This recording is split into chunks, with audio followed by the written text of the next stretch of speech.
Esselamu Aleyküm dostlar, hoş gördük sizleri. Bugün sizlerle yeni bir kitaptan yeni bir derse başlıyoruz.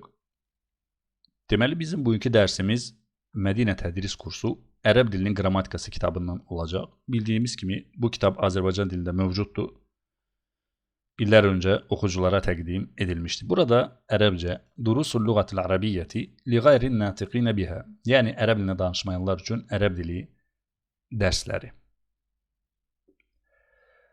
Uca Allah'a dua edib bu kitabın bizlər üçün faydalı olmasını diləyirik. Biz də inşallah öz növbəmizdə bu kitabın asan bir dillə izahını sizlərə çatdırmağa çalışacağıq inşallah.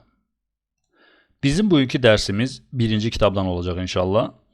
Deməli bu birinci kitab bu yazıdan öncə, yəni bu səhifədən öncə tərcüməçi və yaxud müəllif burada bəzi qeydlər, yəni bu kitabda bəzi qeydlər aparıb, yəni bəzi qrammatik qaydaları belə deyək, müxtəsər şəkildə izah etməyə çalışıb və yaxud bizə məlumat verib. İnşallah biz həmin qrammatik qaydaları hamısını öz babında keçəcəyik. Siz əgər istəsəniz, yəni bu birinci kitabdan öncə orada bəzi məlumatlar var, onları özünüz oxuya bilərsiniz. Deməli, sözü çox uzatmadan keçirik birinci dərsimizə. Yəni dərsə keçmədən öncə də sizə bəzi belə deyək, xatırlatım etmək istəyirik. Siz əgər hər hansı bir kitabdan dərslər keçməyə başlayırsınızsa, təbii ki, özünüzə ayrıca bir dəftər tutmalısınız ki, müəllim ola bilsin ki, kitabda olmayan sizə bəzi şifahi məlumatlar verdi. Siz həmin o məlumatlar və yaxud qrammatik qaydaları həmin dəftərinizdə qeyd edəsiniz ki, irəlidə unutduqda və yaxud ola bilsin ki, siz irəlidə özünüz dərs dediniz və orada həmin o dəftəri açıb məlumatları xatırlaya biləsiniz. Deməli, bugün keçirik, İlk olaraq keçirik deməli birinci dərsimizə işarə əvəzlikləri. Birinci dərsimiz olacaq işarə əvəzlikləri haqqında. Deməli burada gördüyünüz kimi həzə işarə əvəzliyi qeyd edilmişdir. Və burada biz ilk öncə qeyd olunan yazıları oxuyacağıq və daha sonra bu cümlələri sözbəsöz sizlərə inşallah izah edəcəyik. Nədir burada? İşarə əvəzlikləri işarə vasitəsilə ismi təyin edən sözlərdir. İşarə olunan isim təkdə, ikilikdə və ya cəmdə ola bilər. Bunların hər birinin özünə xas olan işarə əvəzlikləri var.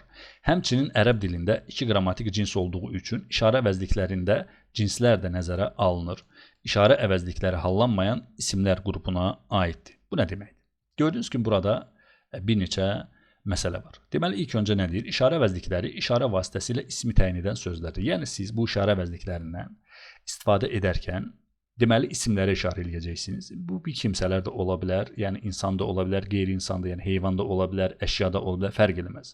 Yəni siz bu işarə əvəzliklərindən istifadə edərkən, xüsusilə həzə, yəni bugünkü, yəni bu keçdiyimiz bu ekranda gördüyünüz işarə əvəzliyindən istifadə edərkən, istər insan olsun, istər qeyri-insan olsun. Əşya da ola bilər, heyvan da ola bilər. Yəni aqil də ola bilər, qeyri-aqil də.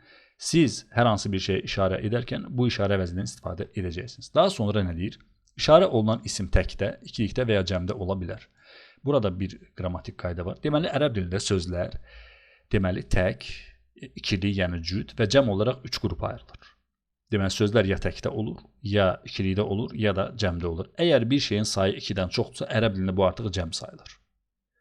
Bir şey təkdirsə ona deməli tək isim deyirlər, bir şey cütdürsə ona cüt deyirlər, yəni ikilikdə olan isim deyirlər. Bir şeyin sayı 2-dən çoxdursa, artıq 3-dürsə ona cəm deyirlər, yəni artıq cəm sayılır. İnşallah bunu irəlidə keçəcəyik. Daha sonra nədir? Bunların hər birinin özünə xas olan işarə əvəzlikləri var. Yəni, təkdə olan sözlərə işarə etmək üçün deməli, tək üçün istifadə olunan işarə əvəzliyi var. İkilikdə olan, yəni cüt olan sözlərə işarə etmək üçün özünə xas, yəni işarə əvəzliyi var. Və cəmdə olan sözlərə işarə etmək üçün həmin o cəmə uyğun olaraq özünə aid xas işarə əvəzlikləri var. Deməli, nədir? Həmçinin ərəb dilində iki qrammatik cins olduğu üçün işarə əvəzliklərində deməli cinslər də nəzərə alınır. Deməli, burada bir qrammatik qayda var. Ərəb dilində sözlər qrammatik cins olaraq iki yerə bölünür. Yəni, bütün sözləri ərəblər iki yerə bölüblər. Sözlər ya kişi cinsindədir, ya da qadın cinsindədir. Ola bilər sizdə sual yaransın ki, bəs biz necə təyin edək ki, bu söz kişi cinsindədir, yoxsa qadın cinsində? İnşallah bunu biz irəlidəki dərslərimizdə öyrənəcəyik. Yəni, siz indi bilməlisiniz ki, ərəb dilində sözlər qrammatik olaraq, yəni qrammatik cins olaraq iki yerə ayrılır. Kişi cinsi və qadın cinsi. Daha sonra nədir? İşarə əvəzlikləri hallanmayan isimlər qrupuna aiddir. Və bu qeyddir. Yəni, ilk öncə bilməlisiniz ki, işarə əvəzlikləri isim kateqoriyasına daxildir. Bunu özünüzdə qeyd edin və hallanmayan isimlər kateqoriyasına daxil. Yəni hallanmayan nədir? Nə deməkdir? Yəni hər zaman həzə məsələn bu işarə əvəzliyi hər zaman bu cür gəlir. Yəni hər kəsi dəyişmir. Ona görə hallanmayandır. Tamam mı? Ümumi olaraq siz özünüzdə qeyd edin ki, işarə əvəzlikləri, yəni burada bir işarə əvəzliyi qeyd olunub. İnşallah irəlidə işarə əvəzlikləri gələcək. Yəni siz indidən qeyd edin ki, işarə əvəzlikləri ilk öncə isim kateqoriyasına daxildir. Yəni isimdir və deməli hallanmayan, yəni hər kəsi dəyişməyən, hər kəsi eyni qalan isim kateqoriyasına daxildir. Bunu özünüzdə qeyd edin. Və daha sonra burada gördüyünüz kimi nə deyir? Yaxınlıq bildirən işarə əvəzlikləri, uzaqlıq bildirən işarə əvəzlikləri. Gördüyünüz kimi burada işarə əvəzlikləri iki yerə bölünür. Yəni siz yaxında olan bir şeylərə, bir şəxslərə, bir kimsələrə və yaxud bir nəyəsə işarə etmək istəyirsinizsə, bir işarə əvəzliyindən istifadə edəcəksiniz. Uzaqda olan bir kimsələrə və yaxud bir şeyə işarə etmək istəyirsinizsə, uzaqlıq bildirən işarə əvəzliyindən istifadə edəcəksiniz. Yəni bunlar irəlidə gələcək inşallah. Sadəcə olaraq bunlar məlumatlardır və siz bu məlumatları ilk öncə başa düşməlisiniz. Deməli nədir? Bu əvəzlikləri bir-bir öyrənəcəyik inşallah. Daha sonra burada həzə işarə əvəzliyindən başlayır. Deyir ki, həzə tək, kişi cinsi və yaxın üçün işlənən işarə əvəzliyidir. Mənası, yəni tərcüməsi bu deməkdir. Deməli burada bir neçə qeyd var. Deməli siz həzə işarə əvəzliyindən istifadə edərkən ilk öncə bilməlisiniz ki, həmin işarə edəcəyiniz şey və yaxud kimsə təkdə olmalıdır. Yəni tək söz olmalıdır və daha sonra kişi cinsində olmalıdır. Və yaxın olmalıdır. Deməli bu işarə əvəzliyi təkdə, kişi cinsində və yaxında olan sözlər üçün istifadə olunur. Çünki dedik ki, uzaqda olan bir şeylə işarə etmək üçün xüsusi işarə əvəzliyi var. Ondan istifadə edəcəyik. Bizim bugünkü mövzumuz deməli həzə işarə əvəzliyidir. Dedik bu həzə işarə əvəzliyi isim kateqoriyasına daxildir. Hallanmayan isim kateqoriyasına daxildir və burada gördüyünüz kimi qeyddə də deyir ki, təkdə olan sözlərə işarə etmək üçün istifadə edilir. Kişi cinsində olan sözlərə işarə etmək üçün istifadə edilir və yaxında olan sözlərə və yaxud bir kimsələrə işarə etmək üçün istifadə edilir. Mənası, yəni tərcüməsi bu deməkdir. Daha sonra məsələn, misal olaraq gətirir. Burada deyir ki, həzə kitabun. Bu kitabdır. Gördüyünüz kimi bu kitabdır. Deməli, ilk öncə bilməliyik ki, kitab sözü birincisi isimdir. İkincisi, deməli, yaxındadır. Üçüncüsü də kişi cinsindədir.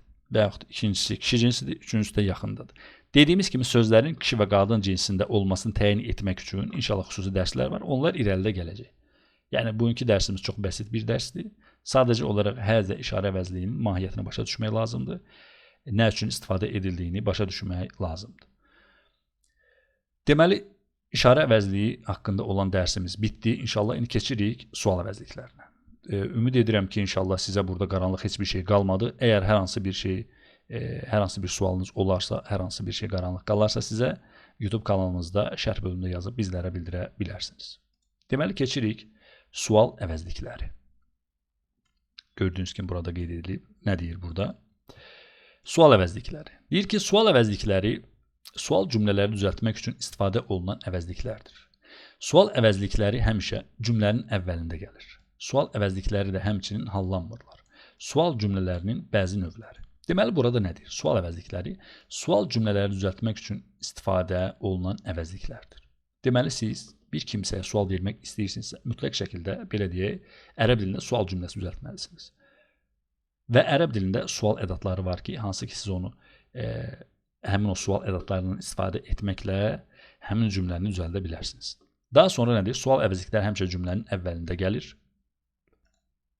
Yəni, siz sual cümləsi düzəltmək istəyirsinizsə, bu sual ədatını cümlənin başına gətirəcəksiniz və beləliklə sual cümləsi düzələcək. Daha sonra nə deyir burada?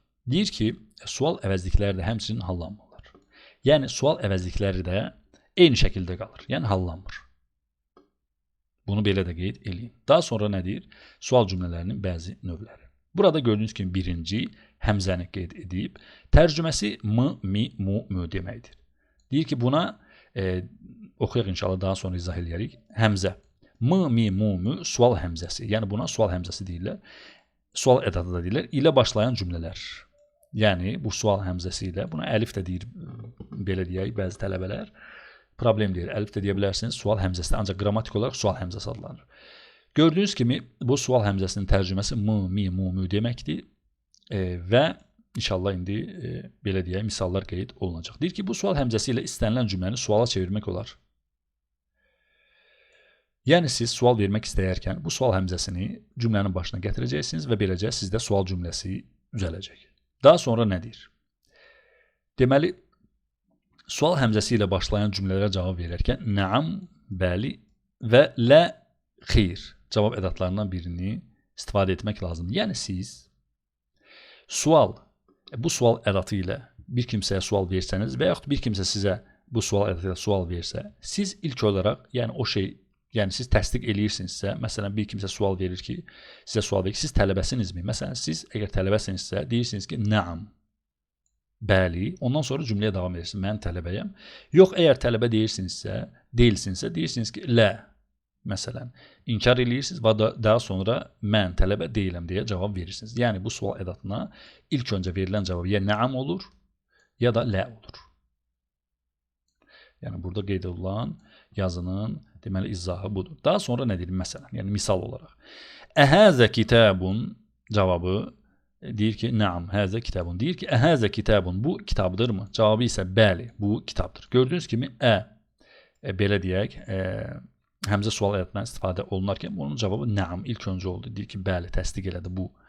Bəli, daha sonra həzə kitabun, bu kitabdır. Yəni soruşulanın kitab olduğunu təsdiq etdi. Yox, əgər kitab deyilsə, burada gördüyünüz kimi deyir ki, lə həzə dəftərun, xeyr, bu dəftərdir. Yəni ilk öncə inkar elədi, lə ilə, daha sonra deməli dəftər olduğunu sual verənə çatdırdı. Ümid edirəm ki, burada hər şey aydındır inşallah. Daha sonra keçirik deməli başqa bir sual əvəzliyinə. İlk öncə bir qeydi də sizə çatdırım. İnşallah bu sual əvəzliyi, yəni əvəzliyi deyiləsinə bu sual ədatı hərf kateqoriyasına daxildir. Bu qeyd edilməyib burada. Yəni siz özünüz dəftərinizdə qeyd edin ki, bu həmzə, sual ədatı hərf kateqoriyasına daxildir. Hərf kateqoriyasına daxildir nə deməkdir? İnşallah onu da irəlidə keçəcəyik. Əgər siz bilmək istəyirsinizsə ki, məsələn, hərf nədir? Hərf deyərkən ərəb dilində, ərəb dili qrammatikasında nəzərdə tutulur. Bizim başqa dərslərimiz var. Deməli, əcumiyyə dərslərimiz var. Biz orada, yəni eyni kanaldadır inşallah, YouTube kanalımızda. Siz orada, belə deyək, sözün növlərini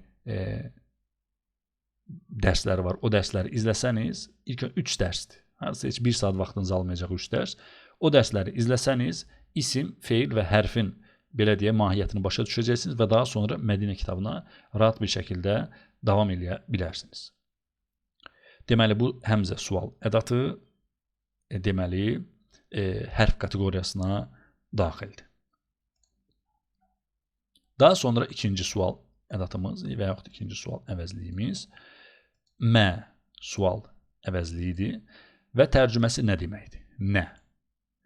Deyir ki, nə sual əvəzliyi ilə başlayan cümlələr. Bu sual əvəzliyi qeyri-aqil cansızlar, heyvanlar, bitkilər və s.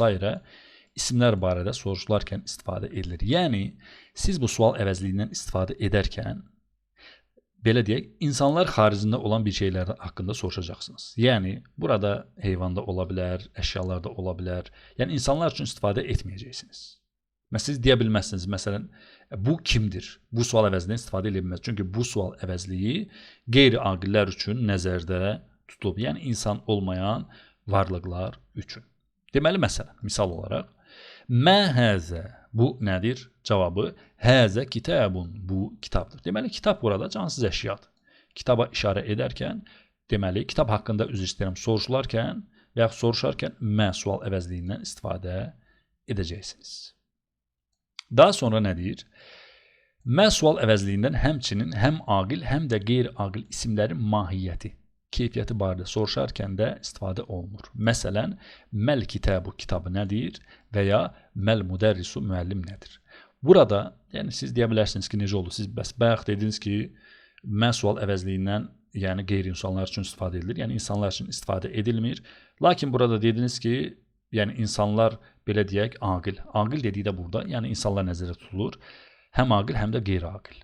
İsimlərin mahiyyəti, yəni aqil dedikdə burada insanlar nəzərdə tutulur. Qeyri-aqil dedikdə isə yəni heyvanlar, əşyalar və s.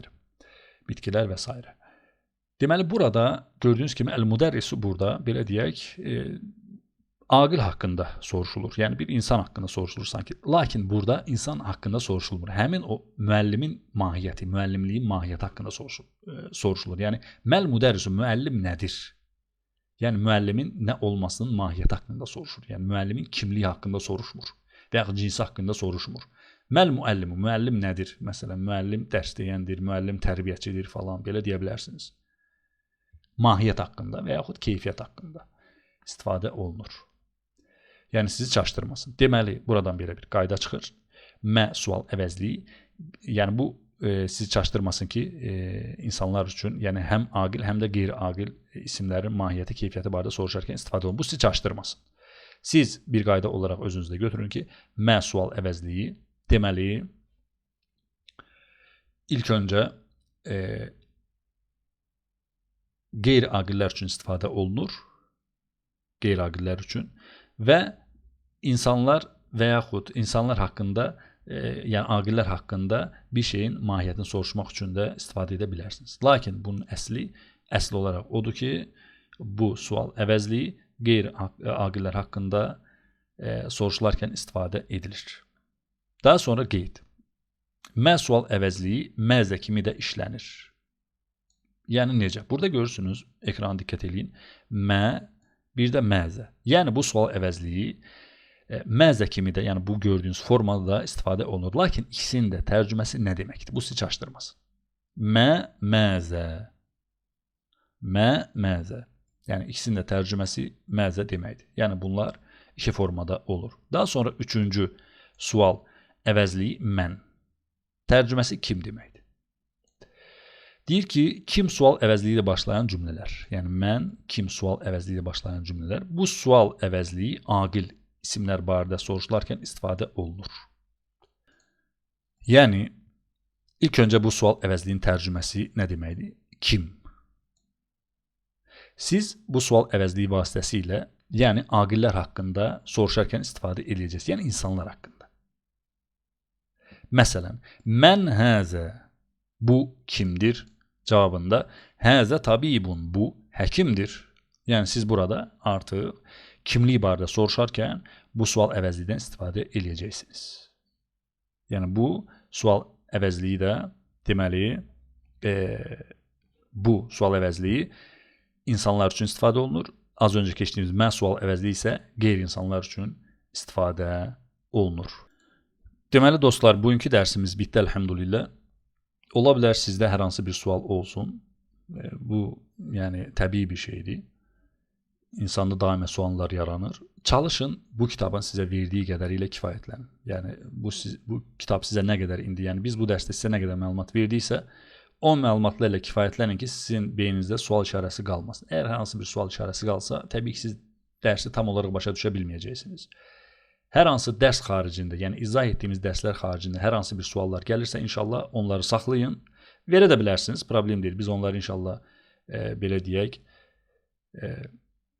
müəyyən vaxtlarda cavablandıracağıq. Lakin yaxşı olar ki, bu dərsi tam olaraq başa düşəsiniz və hər hansı bir yaranan suala isə irəlidə inşallah, irəlidə keçən dərslərdə sizə ətraflı şəkildə cavab verəcəyik. Dərslərimiz, bugünkü dərsimiz yəni bu qədər. İnşallah gələn dərsimiz ikinci dərs olacaq.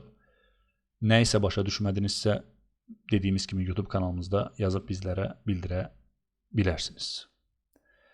İnşallah gələn dərslərdə görüşənədək. Əssəlamu aleykum və rəhmətullahi və bərəkatuhu.